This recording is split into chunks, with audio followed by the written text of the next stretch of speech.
Coucou, vous vous rappelez de moi? Je n'ai pas disparu, je suis là. C'est vrai que j'ai été absente pendant presque un mois des réseaux sociaux. Mais tout va bien, j'ai été absente, mais ce n'était pas pour des raisons dramatiques, ne vous inquiétez pas. Vous êtes trop mignons d'ailleurs, parce que je viens de réinstaller juste aujourd'hui Instagram, etc. Et j'ai vu plusieurs de vos petits messages où vous inquiétiez, c'était trop chou, mais c'était pas le but. Je vais vous expliquer brièvement ce qui s'est passé.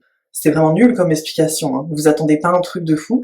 Il y a un mois, j'ai reformaté mon téléphone, car je change pas de téléphone chaque année. Là, il commençait à ralentir un peu, obsolescence programmée. Donc je me suis dit, je vais remettre au format usine pour qu'il refonctionne mieux. Sauf que déjà, j'ai oublié d'enregistrer toutes mes photos importantes, informations, etc.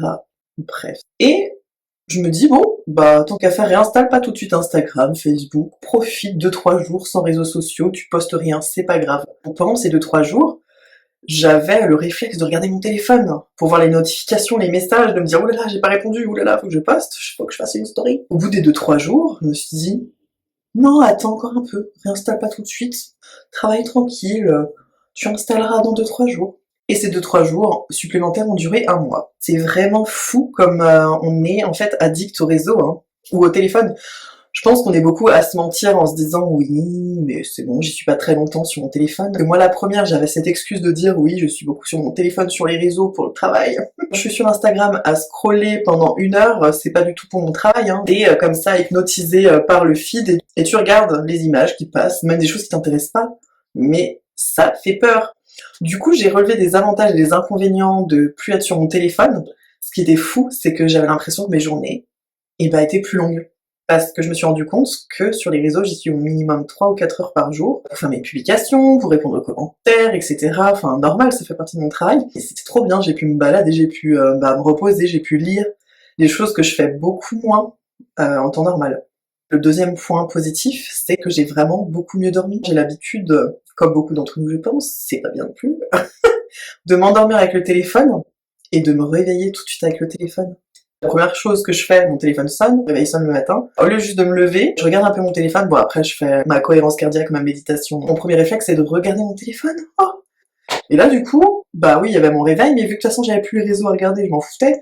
Je regardais même pas mes messages, je coupais mon téléphone, puis je faisais ma journée, quoi. Et le soir, pareil, tendance à avoir mon téléphone dans le lit. C'est pas très bien non plus pour la vie de couple, hein, ça, je pense.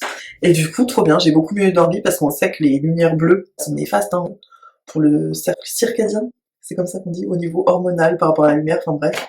Et la troisième chose, c'est quoi la troisième chose? Oui, c'est que j'étais moins stressée. Normalement, je suis pas quelqu'un de stressé. Angoissée, c'est autre chose, mais stressée, normalement, pas trop. Je me mettais pas la pression de dire, faut que je poste. Et puis, elle a fait ça, elle a plus de commentaires, elle a plus de likes. Non, moi, je suis nulle. Je pense qu'on a chacun un chemin différent et des choses positives dans sa personnalité, négatives dans sa vie. Je ne crois pas qu'il y ait de bonnes ou de mauvaises situations. Enfin bref, c'est pas le sujet. Il y a ma plante qui m'embête. Point négatif, j'avais quand même ce manque relationnel qui s'est créé des personnes à qui j'avais envie d'écrire, mais du coup je me suis dit bah non, parce que si je leur écris, il faut que je réinstalle, et du coup bah ça va repartir comme en l'an 40. Comment en l'an 40, c'est ça l'expression? Et il y avait ce côté-là aussi de pas vous partager des choses. Des fois j'avais envie de poster des stories, je me disais ah je vais leur montrer ça, c'est trop bien. Après je me disais mais t'as plus Instagram. Et en plus j'avais même plus mes codes. Ça craint. Du coup, je me suis pas pressée pour les remettre, hein. Pas du tout. Ah oui, puis point négatif aussi, à ne pas oublier, j'allais l'oublier celui-là. Si je poste pas, vous voyez pas ce que je fais, je vous poste pas mon travail, bah je gagne pas d'argent. Là, c'était le néant niveau revenus ce mois-ci. J'ai pas fait de pub, de publication, rien. Du coup, ça m'a permis de travailler en toute quiétude, en mettant pas de pression, et c'était trop bien. J'ai pu refaire notamment des bougies, ça faisait longtemps que j'en avais pas refait. Et puis aussi des bijoux. Oula, ça faisait hyper longtemps que j'en avais pas refait. Collier, donc c'est toujours de l'acier moi que j'utilise, hein. De l'acier avec des pierres fines et des perles de cristal. Donc là, il y a plusieurs sautoirs. J'ai fait aussi des boucles d'oreilles en forme de créole un peu, toujours en acier. Là c'est de l'hématite par exemple et des perles de cristal. Vous pouvez vous doucher avec, il n'y a pas de souci. Des colliers plus simples en labradorite. Moi j'adore la labradorite et je sais qu'on est plein à aimer. Donc là j'ai rajouté des perles de cristal et aussi plein d'autres boucles d'oreilles. Je sais pas si vous m'entendiez. Ma langue va me tomber dessus. Donc voilà, c'était pour vous faire un petit message pour pas vous inquiéter. Enfin, tout va bien sauf le porte-monnaie qui va pas bien. Et donc je suis de retour. pour jouer des mauvais tours. Oh, j'en ai marre de moi. Dites-moi si vous aussi vous avez déjà fait cette expérience de plus avoir de téléphone ou en tout cas pas l'utiliser presque, ni réseaux sociaux pendant un long temps. Ça me rappelle aussi d'ailleurs que quand j'étais à Barcelone il y a 6 ans je crois, on sait que dans toutes les grandes villes, il y a beaucoup de pickpockets. On le sait. Moi j'avais pris mon petit sac en bandoulière et je suis allée au Starbucks avec des copines. Je crois que c'était que la deuxième fois de ma vie que j'y allais au Starbucks. Je me suis fait voler mon sac. Il y avait mon téléphone, il y avait tout dedans. Ah, il y a Harry qui miaule.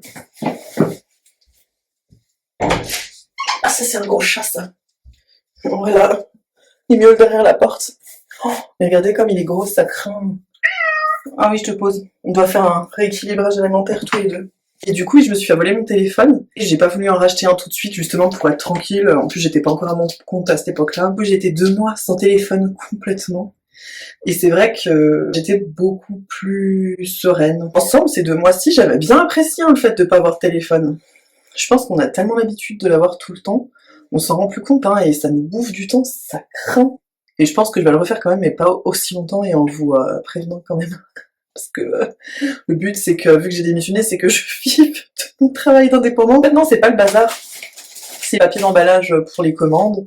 Là, c'est tous les petits sachets, pareil, d'emballage. Ça, c'est mes lumières que j'utilise pour faire les photos. Puis là, c'est mon meuble. Je vais vous montrer ça. Là, en fait, c'est un grand meuble avec plein de petits casiers. Tous les casiers sont remplis. Ça aussi, c'est mes stickers, c'est tout. Un petit rideau en velours. Et en fait, ce meuble, je l'ai fait avec les casiers Ikea qu'ensuite j'ai peint. J'ai coupé des planches en bois que j'ai rabotées, etc. Puis du coup, ça m'a fait un petit meuble. Alors voilà, c'est tout ce que j'avais à vous dire pour aujourd'hui. Ne vous inquiétez plus, je suis là, tout va bien. Je sais qu'en plus, ça vous inquiétait parce qu'avec mes soucis de santé et tout, ne vous inquiétez pas, ça va. C'est juste que j'ai fait... On dit une digital detox, je crois. Digital detox. Et c'était trop bien. Je crois que j'ai jamais autant pris le soleil de ma vie. Bon, j'ai travaillé, hein, vous inquiétez pas quand même, hein, parce que là, tous les bijoux, ils se sont pas faits tout seuls. Et une illustration aussi que je vous ai pas montré encore. Ouais.